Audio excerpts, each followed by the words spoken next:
আপনাকে আমি চ্যালেঞ্জ করে বলতে পারি, এই রেসিপিটি দেখার পর আপনার কাছে যতই সময় থাকুক না কেন, কুকারে ছাড়া আর চিকেন আপনি বানাবেন না। কারণ এত কম সময়ে এই দুর্দান্ত স্বাদের চিকেন আপনারা হয়তো আজ পর্যন্ত খাননি।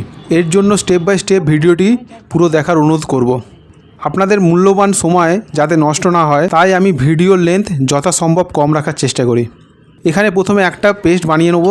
তার জন্য দুটো মিডিয়াম সাইজের পেঁয়াজ 4 টুকরো করে নিয়েছি, 1 ইঞ্চ আদা নিয়েছি, একটা গোটা রসুনকে ছাড়িয়ে নিয়েছি, 6টা কাঁচা লঙ্কা নিয়েছি।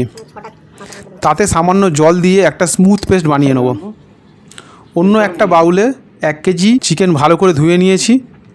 চিকেনের টুকরোগুলো একটু বড় মাপের হলে খুব ভালো হয়। তাতে 1 চামচ ঝাল লঙ্কার গুঁড়ো, 1 চামচ হলুদ গুঁড়ো, 1 চামচের একটু বেশি কাশ্মীরি লঙ্কা গুঁড়ো, 1 চামচ সদ্য গুঁড়িয়ে নেওয়া গোলমরিচ, আর পরিমাণ মতো নুন, সদ্য বেটে নেওয়া পেঁয়াজ লঙ্কা ইত্যাদির যে পেস্টটা বানালাম সেটা দিয়ে একটা পাতিলেবুর রস দিয়ে দিলাম।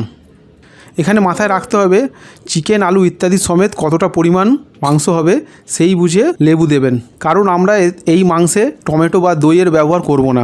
এরপর হাতের সাহায্যে ভালো করে সব মিশিয়ে রেখে দেবো। আমি এখানে 3টে আলুকে ছোট করে কেটে নিয়েছি, তাতে নুন আর হলুদ মাখিয়ে রেখে দেবো। আপনি যদি আলুর ব্যবহার না করেন এই স্টেপটি বাদ দিতে পারেন। আরেকটি ছোট বাটিতে 2 টুকরো দারচিনি, 4টে ছোটো এলাচ, 4টে লং সামান্য জল দিয়ে ভিজিয়ে রেখে দেবো। আপনারা এর জায়গায় প্যাকেটজাত মশলাও ব্যবহার করতে পারেন। তারপর গ্যাসে কুকার বসিয়ে দিয়েছি। এখানে আমি 50 গ্রাম সর্ষে তেল ব্যবহার করছি। তেল ভালোভাবে গরম হয়ে গেলে তাতে 2টো তেজপাতা, 1 টুকরো দারচিনি, কয়েকটা ছোটো এলাচ এবং লং দিয়ে দেবো। যখন দেখব গোটা গরম মশলাগুলো ফাটতে শুরু করেছে, একটা ছোট কোচানো পেঁয়াজ দিয়ে দেবো। পেঁয়াজ একটু লাল করে ভেজে নেব। তারপর নুন হলুদ দিয়ে মাখিয়ে রাখা আলুর টুকরোগুলি দিয়ে দেবো। এখানে দেখতে পাচ্ছেন আপনারা কতখানি আলু থেকে জল বেরিয়েছে। এর ফলেই আলুগুলি খুব ভালোভাবে ঝোল টানবে আর আলুর স্বাদও হবে অতুলনীয়। আলুটা সামান্য নাড়াচাড়া করে নেবার পর আমি মেখে রাখা মাংসের টুকরোগুলি দিয়ে দেবো।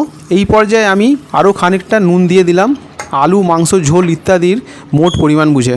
আর এখানে মাংসটা 2 মিনিট ধরে সামান্য নেড়ে ছেড়ে নেব। যখন দেখব তেল ছাড়তে শুরু করেছে, তখন এতে 1.5 গ্লাস মতো গরম জল দিয়ে দেবো। আপনারা যেমন ঝোল রাখতে চান সেই বুঝে জল দেবেন। এতক্ষণ হাই ফ্লেমে রান্না হচ্ছিল। এরপর কুকারে ঢাকনা লাগিয়ে লো টু মিডিয়াম ফ্লেমে 5টা সিটি মেরে নেব। অন্যদিকে ভিজিয়ে রাখা গোটা গরম মশলাগুলি আমি বেটে নেব হামালদিস্তা বা শিলনোড়ার সাহায্যে। আপনার যদি এই সুযোগ না থাকে তবে সানরাইসের শাহি গরম মশলা ব্যবহার করতে পারেন, ভালো ফল পাবেন। কুকারের প্রেসার রিলিজ হয়ে গেলে বেটে নেওয়া গরম মশলা মিশিয়ে নেব। তৈরি হয়ে গেল আলু দিয়ে প্রেসার কুকারের লাল ঝোল, যা খেতে খাসির মাংসের চেয়ে কোনো অংশে কম হবে না। আপনার কাছে আমার একান্ত অনুরোধ, এই রেসিপিটা একবার অন্তত বানিয়ে দেখবেন। আপনার বহু মূল্যবান মতামতের অপেক্ষায় রইলাম। ভালো থাকবেন, ভালো রাখবেন। অনেক ধন্যবাদ, নমস্কার।